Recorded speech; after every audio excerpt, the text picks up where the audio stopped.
दोस्तों, आप कृष्ण भक्त हैं तो हमारे चैनल को सब्सक्राइब जरूर करें। अर्जुन ने भगवान श्री कृष्ण से कहा, मुझे ये जानना है कि अच्छे लोगों के साथ हमेशा बुरा ही क्यों होता है, वहीं बुरे लोग खुशहाल दिखते हैं। अर्जुन के मुंह से ऐसी बातें सुनकर श्री कृष्ण मुस्कुराए और कहा, मनुष्य जैसा सोचता है और महसूस करता है वैसा कुछ नहीं होता है, बल्कि अज्ञानता की वजह से वह सच्चाई नहीं समझ पाता है।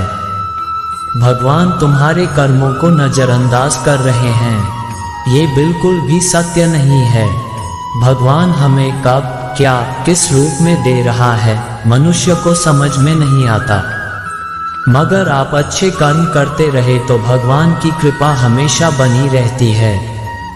इसलिए अपने अच्छे कर्मों को बदलना नहीं चाहिए, क्योंकि इसका फल हमें इसी जीवन में मिलता है। इसलिए मनुष्य का फर्ज है कि वह हमेशा अच्छे कर्म करते रहें, क्योंकि श्री कृष्ण ने गीता में भी बताया, किसी के द्वारा किया गया कर्म बेकार नहीं जाता, चाहे वह अच्छा हो या बुरा। आप कितने भी अच्छे कर्म कर लो, लेकिन समाज आपके बुरे कार्यों को ही सदैव याद रखता है। इसलिए लोग क्या कहेंगे, ये सोचने से बेहतर है कि आप अपना कर्म करें। जन्म लेने वालों के लिए मृत्यु उसी प्रकार निश्चित है जितना कि मरने वालों के लिए जन्म लेना। इसलिए इस विषय पर शोक मनाना व्यर्थ है। गीता में कहा गया है, जो इंसान किसी की कमी को पूरा करता है वही सही अर्थों में महान होता है। तुम्हारे साथ जो हुआ वह अच्छा हुआ, जो हो रहा है वह भी अच्छा है, और जो होगा वह भी अच्छा होगा। गीता के अनुसार जिंदगी में हम कितने सही हैं और कितने गलत हैं, ये केवल दो लोग ही जानते हैं, एक परमात्मा और एक दूसरी अंतरात्मा। जब तक शरीर है तब तक कमजोरियां तो रहेगी, इसलिए कमजोरियों की चिंता छोड़ो और जो सही कर्म है उस पर अपना ध्यान लगाओ। श्री कृष्ण अर्जुन से कहते हैं, तुम भला क्यों रोते हो? तुमने जो खोया, क्या वह तुमने पैदा किया था? आज जो तुम्हारा है वह कल किसी और का होगा, क्योंकि परिवर्तन ही संसार का नियम है। किसी का अच्छा न कर सको तो बुरा भी मत करना, क्योंकि दुनिया कमजोर है, लेकिन दुनिया बनाने वाला नहीं।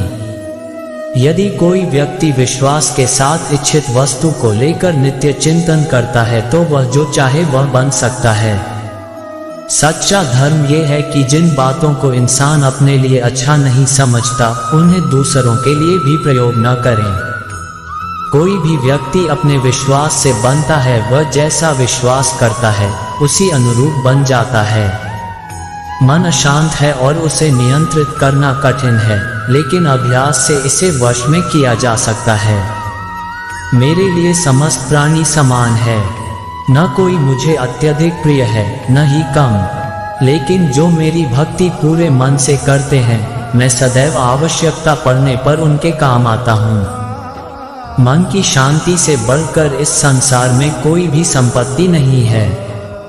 जो मनुष्य फल की इच्छा का त्याग करके केवल कर्म पर ध्यान देता है वह अवश्य ही जीवन में सफल होता है। जो व्यक्ति क्रोध करता है उसके मन में भ्रम पैदा होता है, जिससे उसका बौद्धिक तर्क नष्ट हो जाता है और तभी व्यक्ति का धीरे धीरे पतन होने लगता है। जब इंसान की जरूरत बदल जाती है तब इंसान के बात करने का तरीका बदल जाता है। जीवन में सफलता का ताला दो चाबियों से खुलता है, एक कठिन परिश्रम और दूसरा दृढ़ संकल्प। कठिन परिश्रम से बचने के लिए व्यक्ति को भाग्य और ईश्वर की इच्छा जैसे बहानों के बजाय चुनौतियों का सामना करना चाहिए। गीता में कहा गया है, कोई भी अपने कर्म से भाग नहीं सकता, कर्म का फल तो भुगतना ही पड़ता है। मनुष्य को अपने कर्मों के अच्छे और बुरे फल के विषय में सदैव सोचकर चिंताग्रस्त नहीं होना चाहिए। जो मनुष्य प्रतिदिन खाने, सोने और आमोद प्रमोद के कार्यों में लिप्त रहता है वह नियमित तौर पर योगाभ्यास करके समस्त क्लेशों से छुटकारा पा सकता है। जब इंसान अपने काम में आनंद खोज लेते हैं तब वह पूर्णता प्राप्त करते हैं।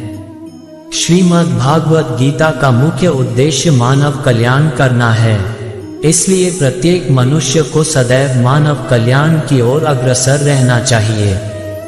श्री कृष्ण कहते हैं, माफ करना और शांत रहना सीखिए। ऐसी ताकत आप बन जाओगे कि पहाड़ भी रास्ता देंगे। व्यक्ति को अपनी इंद्रियों को वश में रखने के लिए बुद्धि और मन को नियंत्रित रखना होगा। जो होने वाला है वह होकर ही रहता है और जो नहीं होने वाला कभी नहीं होता। ऐसा निश्चय जिनकी बुद्धि में होता है उन्हें चिंता कभी नहीं सताती है। किसी भी व्यक्ति को न तो समय से पहले और न ही भाग्य से अधिक कुछ मिलता है, लेकिन उसे सदैव पाने के लिए प्रयत्नशील रहना चाहिए। इंसान हमेशा अपने भाग्य को कोसता, ये जानते हुए भी कि भाग्य से भी ऊंचा उसका कर्म है, जिसके स्वयं के हाथों में व्यक्ति को आत्मज्ञान के माध्यम से संदेह रूपी अज्ञानता को समाप्त करना चाहिए। श्री कृष्ण कहते हैं, मैं उन्हें ज्ञान देता हूँ जो सदा मुझसे जुड़े रहते हैं, जो मुझसे प्रेम करते हैं। सत्य कभी दावा नहीं करता कि मैं सत्य हूँ, लेकिन झूठ हमेशा दावा करता है कि सत्य मैं ही हूँ। परिवर्तन संसार का नियम है। समय के साथ संसार में हर चीज परिवर्तन के नियम का पालन करती है। हालांकि मैं भूत, भविष्य और वर्तमान काल के तीनों जीवों को जानता हूँ, लेकिन मुझे वास्तव में कोई नहीं जानता। मनुष्य जिस रूप में ईश्वर को याद करता है, ईश्वर भी उसे उसी रूप में दर्शन देते हैं। सज्जन व्यक्तियों को सदैव अच्छा व्यवहार करना चाहिए, क्योंकि इन्हीं के पद चिन्हों पर समान व्यक्ति अपने रास्ते चुनता है। जो मनुष्य जिस देवता के विश्वास के साथ भक्ति करता है, मैं उस व्यक्ति को उसी देवता में दृढ़ता बढ़ा देता हूँ। सभी काम छोड़कर बस भगवान में पूर्ण रूप से समर्पित हो जाओ। मैं तुम्हें सभी पापों से मुक्त कर दूंगा। मैं सभी प्राणियों के हृदय में विद्वान हूँ। जो व्यक्ति मृत्यु के दौरान मेरा नाम लेता है, वह सदैव मेरे ही धाम को प्राप्त होता है। तुम बिना किसी कारण के चिंता करते और बेवजह घबराते। तुम तो आत्मा हो जिसे ना तो कोई मार सकता है और ना ही जला सकता है। यही जीवन की सच्चाई है जिसे प्रत्येक व्यक्ति को जानना चाहिए। ना तो ये शरीर तुम्हारा है, ना ही तुम इस शरीर के मालिक हो। ये शरीर 5 तत्वों से बना है, आग, जल, वायु, पृथ्वी और आकाश। एक दिन ये शरीर इन्हीं 5 तत्व में विलीन हो जाएगा। श्री कृष्ण कहते हैं, जीवन में समय चाहे जैसा भी हो, अपनों का साथ बड़ा आवश्यक होता है। सुख हो तो बढ़ जाता है, दुख हो तो बढ़ जाता है। अपनों के साथ समय कब बीत जाता है पता भी नहीं चलता। किंतु सोचिए, यदि आपको ऐसे किसी स्थान पर छोड़ दिया जाए जहां आपका कोई संबंधी न हो, आपका कोई अपना ना कोई मित्र न हो, तो क्या होगा? एक एक क्षण कितना लंबा लगने लगेगा। तब तक लगेगा जब तक आप किसी को अपना नहीं बना लेते। अब सवाल यह उठता है, आपका अपना कौन है? वह संबंधी जिसके साथ आप रक्त से जुड़े हैं, या वह मित्र जिसके साथ आप बालपन से पले बड़े हैं, या वह सहकर्मी जिनके साथ आप काम करते हैं? नहीं, अपना वह है जो विपत्ति में काम आए। अपनों की परख समय की कसौटी पर की जाती है।